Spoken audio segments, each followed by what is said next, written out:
Vous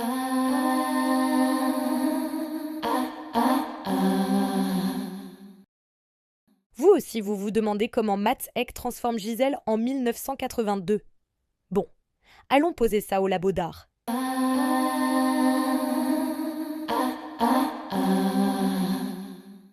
Gisèle est peut-être l'un des ballets les plus réinterprétés, mais avec Mats Ek, on change radicalement de monde. Sa version ne cherche pas à illustrer le romantisme. Elle explore la fragilité humaine, la différence et la frontière trouble entre la normalité et l'exclusion. Pour comprendre cette réécriture, il faut regarder ce qu'il déplace, ce qu'il détourne et ce qu'il révèle. D'abord, Mats Ek transforme profondément Gisèle elle-même. Dans le ballet de 1841, elle est une jeune paysanne innocente, fragile, poétique. Chez Ek, elle devient une jeune femme simple d'esprit, instinctive, spontanée, presque enfantine. Elle joue, elle grimpe, elle rit, elle mime sans filtre. Elle n'a pas les codes sociaux du village, et c'est cette différence, bien plus que la trahison d'Albrecht, qui la met en danger. Sa marginalité n'est pas romantique, elle est sociale. Le premier grand déplacement concerne l'espace.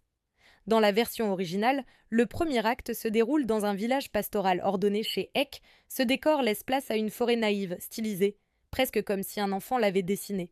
De grands arbres, des formes simples, des volumes arrondis, aucune perspective réaliste. Ce monde faux dit quelque chose. Le village n'est pas une communauté idyllique. C'est une société normative, rigide, qui surveille et rejette Gisèle. Puis arrive la rupture la plus radicale. Le deuxième acte du ballet romantique est un cimetière brumeux, suspendu entre terre et au-delà. Chez Ek, cet univers disparaît. Le deuxième acte devient un hôpital psychiatrique. Les murs montrent des fragments de corps comme des dessins anatomiques. Les Willis ne sont plus des esprits, ce sont des femmes internées, enfermées dans une chorégraphie mécanique, répétitive, contrôlée. Le fantastique romantique devient une critique sociale. Mais ce qui change le plus profondément, c'est la manière dont Gisèle bouge. Chez Mats Ek, le rapport au sol est essentiel. Gisèle ne cherche pas la légèreté, elle ne tente pas de s'élever. Elle existe dans un corps qui retourne sans cesse à la terre, comme si elle retrouvait instinctivement un lien avec la nature, la simplicité, la terre-mère.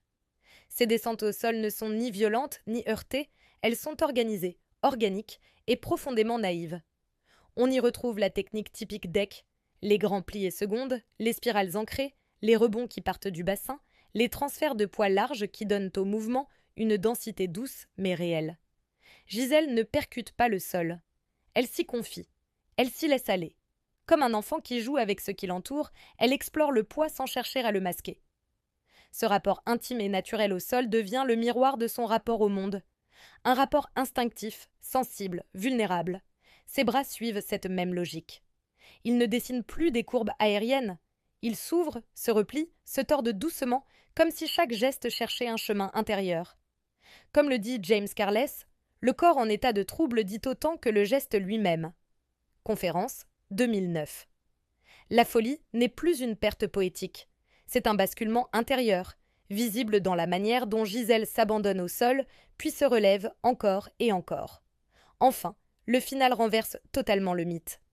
Dans la version romantique, Gisèle sauve Albrecht et disparaît. Chez Ek, c'est l'inverse. Gisèle ne disparaît pas dans l'au-delà, elle oblige Albrecht à se confronter à lui-même. Il revient nu, recroquevillé, en position fétale, comme s'il devait renaître, se délester de ses mensonges et de sa culpabilité. Gisèle, elle, ne pardonne pas. Elle s'éloigne, libre de ceux qui l'ont blessée. Dans le prochain épisode, on plongera dans une réécriture encore plus radicale. La Gisèle d'Akram Khan, où le mythe se transforme en récit de migration, d'exil et de mémoire collective.